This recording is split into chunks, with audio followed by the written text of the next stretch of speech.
সুস্বাগতম। প্রতি বছর ৩রা মে বিশ্বজুড়ে বিশ্ব সংবাদপত্র স্বাধীনতা দিবস পালিত হয়।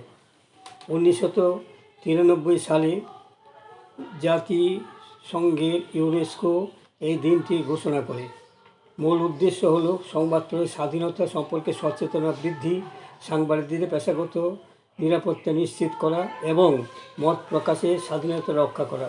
এই বিশ্ব সংবাদপত্র স্বাধীনতা দিবসকে উপলক্ষ করে ইউটিউবের সাহিত্যে নবদিগন্ত চ্যানেলে আজকের ভিডিওটি হলো গ্রামীণ ক্ষুদ্র পত্রপত্রিকা বর্তমানে নানা সমস্যায় জর্জরিত। গ্রন্থনায় রবীন্দ্র কুমার চক্রবর্তী। আজ ৩রা মে বিশ্ব সংবাদপত্র স্বাধীনতা দিবস। যে কোনো সমাজের অন্যতম স্তম্ভ হিসাবে মনে করা হয় সংবাদ মাধ্যমকে, কিন্তু বর্তমানে গ্রামীণ জীবনের মুখপত্র, লেখক তৈরির কারিগর, ক্ষুদ্র পত্রপত্রিকা আজ নানা সমস্যায় জর্জরিত। আমাদের প্রাত্যহিক জীবনের আধুনিক সভ্যতায় যে কয়েকটি উপকরণ আমাদের হাতের কাছে না হলে একেবারেই চলে না, তার মধ্যে সংবাদপত্র তাদের অন্যতম। সংবাদপত্র বাস্তবিক পক্ষে পৃথিবীর দর্পণ। সংবাদপত্র আধুনিক সভ্যতার শ্রেষ্ঠতম অবদান। সাংবাদিকতা ও সংবাদপত্র ব্যবস্থাপনা নিঃসন্দেহে এমন একটি তর্কাতীত গুণ যে হাতিয়ার করে এ যুগে মিথ্যাচার, স্বৈরতন্ত্র, সমাজ জীবনের অশিক্ষা, কুশিক্ষা, নীতিহীনতা প্রভৃতি মানবিক ও অবক্ষয়ের পরিপূরকের দিশারি হিসাবে স্বীকৃত হয়ে আসছে। রাষ্ট্র পরিচালনার ক্ষেত্রে, পৃথিবীতে শান্তি প্রতিষ্ঠার ক্ষেত্রে নেতৃবৃন্দের বিভিন্ন পদক্ষেপ প্রতিটি ক্ষেত্রেই সাংবাদিক সম্মেলনের মধ্যে সেই প্রচারের সুনির্দিষ্ট পন্থা হিসাবে স্বীকৃত। এইসব ক্ষেত্রে সাংবাদিকদের তীক্ষ্ণ অনুসন্ধানিচ্ছা, নীতিনিষ্ঠ অপ্রিয় সত্য প্রশ্নের উত্তর দিতে গিয়ে নানা সমস্যার সম্মুখীন হতে হয় সাংবাদিকদের। একসময় বাম আমলে গ্রামীণ পত্রপত্রিকা উন্নয়নের জোয়ার এসেছিল। সে প্রয়াসের ফলে গ্রামীণ যুব সমাজ ক্ষুদ্র পত্রপত্রিকা প্রকাশনের প্রতি সচেষ্ট হয়েছিলেন, কিন্তু তারপর থেকে গ্রামীণ পত্রপত্রিকা জীবনে নেমে আসে হতাশা ও জড়তা। বর্তমানে বিজ্ঞাপন বহুল অংশে কমে গিয়েছে। গ্রামীণ সংবাদপত্রগুলি গ্রামীণ মানুষের দুঃখ, দৈন্যতা, শিক্ষা, স্বাস্থ্য, সংস্কৃতি, নানা সমস্যারগুলি কাগজের মাধ্যমে প্রকাশনের বিরাট ভূমিকা পালন করে। বর্তমানে নানা সমস্যায় জর্জরিত হয়ে পড়েছে গ্রামীণ সংবাদপত্রগুলি। গ্রামগঞ্জ মহকুমার ক্ষুদ্র সাপ্তাহিক, পাক্ষিক, মাসিক সংবাদপত্রগুলির ক্ষুদ্র পরিচালক গোষ্ঠী, নামকাওয়াস্তে সাংবাদিক, যাদের শরীর এক শ্রেণীর আপাতত বেকার যুবক গোষ্ঠী। সাপ্তাহিক পত্রিকা চালাতে গিয়ে এক শ্রেণীর পাঠকদের অযৌক্তিক ও অবিবেচনা সুলভ পরিহাসের পাত্র হতে হয়, অথচ এরা জানে না এদের গ্রামগঞ্জ মহকুমা সাপ্তাহিক, পাক্ষিক, মাসিক পত্রপত্রিকাগুলি শ্রেষ্ঠ সাংবাদিক, শ্রেষ্ঠ কবি সৃষ্টির ও তাদের প্রতিভা বিকাশের প্রাথমিক সোপান। ক্ষুদ্র পত্রপত্রিকাগুলিতে লেখক, কবি, সাংবাদিক তৈরির কারিগর। গ্রামীণ ক্ষুদ্র পত্রপত্রিকাদের অবদান অস্বীকার করা যায় না। পত্রপত্রিকাগুলির কাছে নিয়ত ও তাদের অভাব অভিযোগ খতিয়ে না দেখে এদের উপহাস ও অবজ্ঞার মাধ্যমে দূরে ঠেলে দিয়ে নিজেরই পুত্রকন্যার বিকাশ উন্মুখ প্রতিভাগুলিকে অঙ্কুরে বিনষ্ট করেন। সাপ্তাহিক, পাক্ষিক, মাসিক পত্রিকাগুলির কলেবর প্রকাশের উপযুক্ত সংবাদগুলির শ্রেণীবিভাগ, সর্বোপরি আর্থিক সমস্যা মিটিয়ে নিজ নিজ অস্তিত্বকে টিকিয়ে চলার পথে সংবাদ বিভাজনের মাধ্যমেই নিজেদের পবিত্র কর্মের পরাকাষ্ঠা প্রদর্শন ছাড়া সাপ্তাহিক, পাক্ষিক, মাসিক পত্রিকাগুলির উপায় থাকে না। অন্যদিকে ক্রমবর্ধমান নিউজ প্রিন্টের মূল্য বৃদ্ধির সঙ্গে তাল রেখে দৈনিক পত্রিকাগুলির মূল্য বৃদ্ধি করে চললেও সাধারণ পাঠক সমাজ তা সংগ্রহ করতে অনীহা প্রকাশ করেন।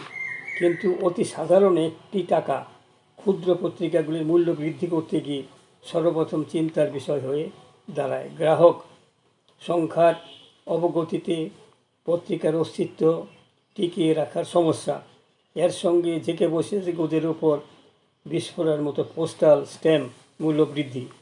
কাজেই পত্রিকার পৃষ্ঠা সংখ্যা বৃদ্ধি না হওয়া ফলে কোনো সংখ্যায় ধানের বা পাটের বাজার দর, কোনো সংখ্যায় মনীষীদের জীবনালেখ্য,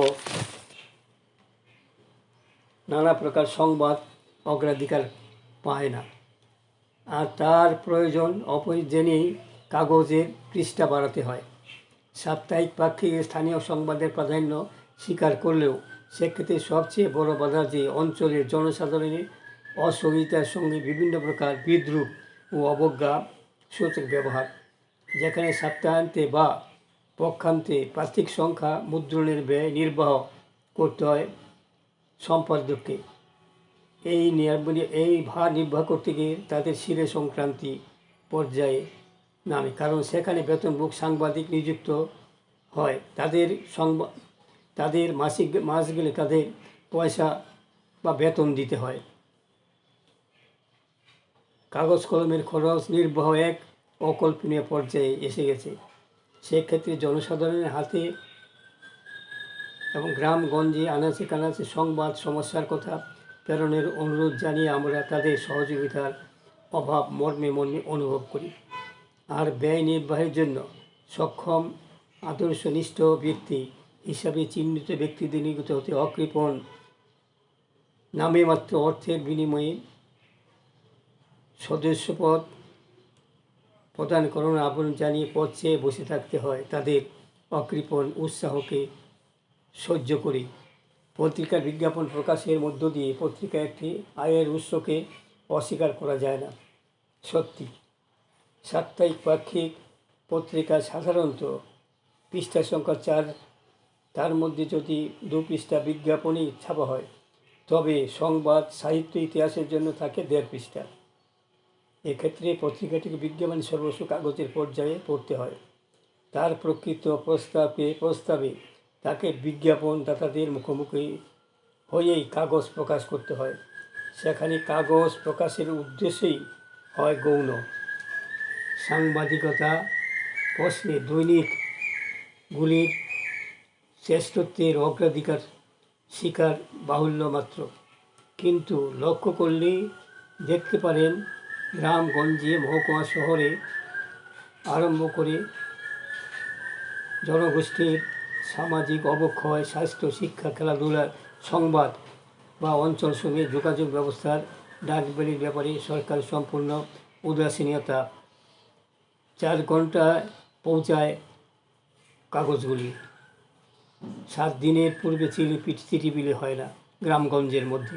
এবারে সংবাদপত্রগুলি সংবাদ মারফত বিভিন্ন স্তরে পৌঁছে যায় এবং তার সেই যোগাযোগ ব্যবস্থা শীঘ্র চিঠিপত্র আদান প্রদানের জন্য এই কাগজগুলি অনেকটা কাজ করে। বর্তমানে বিজ্ঞাপনের যুগে প্রতি মুহূর্তে ভীতি ও সন্ত্রাসের মধ্যে বাস করে যেসব গ্রামগঞ্জের মুখপাত্র হিসাবে গ্রামীণ পত্রিকাগুলি উল্লেখযোগ্য ভূমিকা পালন করে চলেছে। অন্যদিকে সাপ্তাহিক, পাক্ষিক, মাসিক পত্রিকার সম্পাদনার কাজ সম্পাদকের নিজের প্রেস বা না থাকায় প্রচুর অর্থ পরিশ্রমের পর সংবাদপত্র প্রকাশিত হয়। গ্রামীণ মাধ্যম সংবাদপত্রগুলির নানা সমস্যা পরিত্রাণের জন্য প্রতিটি শুভবুদ্ধি সম্পন্ন মানুষের কাছে একান্তভাবে এগিয়ে আসা প্রয়োজন। বন্ধুগণ, আমাদের সংক্ষিপ্ত ভিডিওখানি এখানে শেষ হবে। যদি আপনাদের মনে হয় সাবস্ক্রাইব, শেয়ার এবং লাইক করতে ভুলবেন না যেন। সুস্বাগতম।